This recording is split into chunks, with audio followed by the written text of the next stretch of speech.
আসলে আমরা এমন একটি জায়গায় দাঁড়িয়ে আছি, ভারত বাংলার দ্বার প্রান্তে একদম কিনারে বেল্টে দাঁড়িয়ে আছি। আসলে যে জি, আসসালামু আলাইকুম।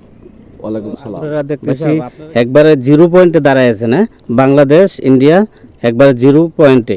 তাহলে আপনারা ওপার থেকে এপারে কিসের জন্য আসছিলেন?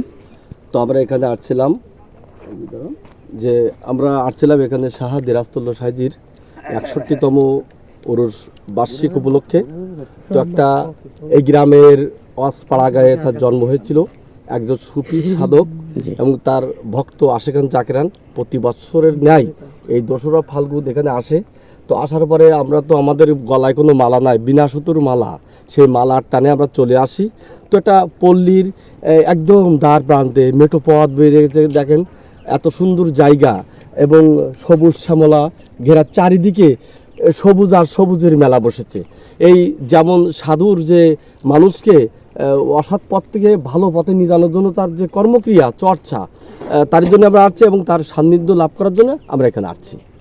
আচ্ছা আচ্ছা আচ্ছা। তো ধন্যবাদ। আসলে আমরা এমন একটি জায়গায় দাঁড়িয়ে আছি, ভারত বাংলার দ্বার প্রান্তে একদম কিনারে বেল্টে দাঁড়িয়ে আছি। আসলে এই যে পল্লী ঘেরা ছায়া ঘেরা পল্লীতে আমার দোস্তবার বলল, এই পল্লীতে যে এমন একজন আত্মার্য সাধক, আধুনিক সাধকের জন্ম হয়েছিল, এর জন্য এই এলাকাবাসী শুধু ধন্য না, আমাদের মতো অনেক পাপি তাপি ধন্য, যারা এই রওজায় এসে এই সাধুদের সঙ্গ নিয়ে মিলন মেলা করে নিজের পাপের দেহকে শুদ্ধ করে সুন্দর জীবন যাপনের জন্য একটা দৃষ্টান্ত স্বরূপ। সেজন্য আমরা এই মেটোঘেরা পথ বয়েও চলে আইছি এই সাধু মেলায়, সাধুর সান্নিধ্য লাভের জন্য অনেক আশা নিয়ে আসছি। আপনাদের মাধ্যমে দেশবাসীকে আমরা মেসেজ দিতে চাই, তাদের জ্ঞাতার্থে বলতে চাই, যে যত পাপী থাক সাধুর মেলায় আসুন, সাধুর রঙে রঙ্গিত হয়ে নিজেকে সুন্দর করে গড়ে তুলুন। এটাই আমাদের কাম্য, এটাই আমাদের আশা। ধন্যবাদ। ধন্যবাদ। জি, আপনাদের অসংখ্য ধন্যবাদ।